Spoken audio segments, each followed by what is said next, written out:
है।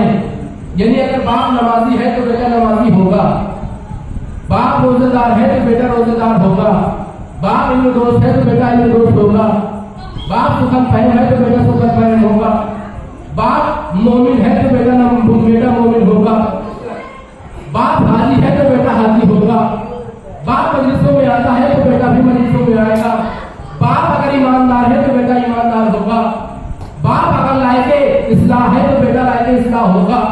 आप इसी के बरक्स आ जाइए, अगर बाप मुनाफिक हो तो बेटा मुनाफिक होगा, अगर बाप शराबी हो तो बेटा शराबी होगा, अगर बाप में कोई खराबी है तो बेटे में खराबी होगी, बेटे में खराबी होगी, और अगर बाप सखी है तो बेटा भी सखी होगा, और अगर बाप बहादुर है तो बेटा भी बहादुर होगा। तो अगर किसी को अली की बहादुरी देखनी है, अगर अबू तालिब की बहादुरी देखनी है तो बेटे अली को देखे तो बाप अबू तालिब समझ में आ जाएंगे। एक बात पढ़े मोहम्मद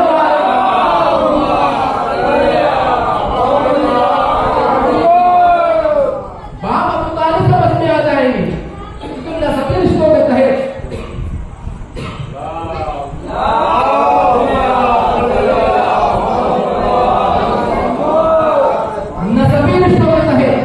जो मीरास मिलती है वो बेटे से बाप को नहीं मिलती, बाप से बेटे को मिलती है।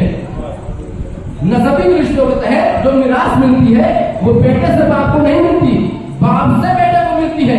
अब अली की शुजाअत देखिए और पता लगाइए शुजाअत आई कहां से, अली की सखावत देखिए और ये पता लगाइए कि सखावत आई कहां से।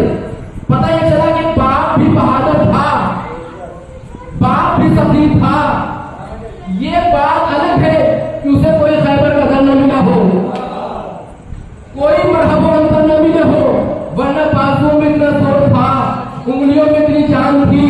मैं जुम्ला कहे जा रहा हूं, जुम्ला समाप्त करवाइएगा। तलवार चलाने के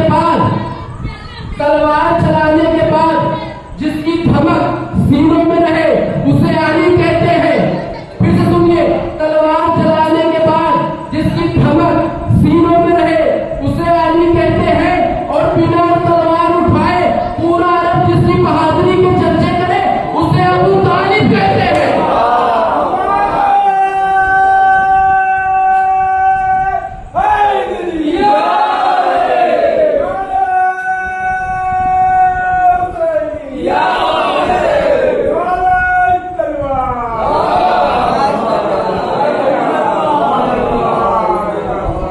यानी बाप बहादुर था, बाप सफी था। अब आइए, नबी ने इरशाद फरमाया, अलवलदु सल्लल्लाहु अलैहि वसल्लम, बेटा अपने बाप की सीरत का आईना होता है।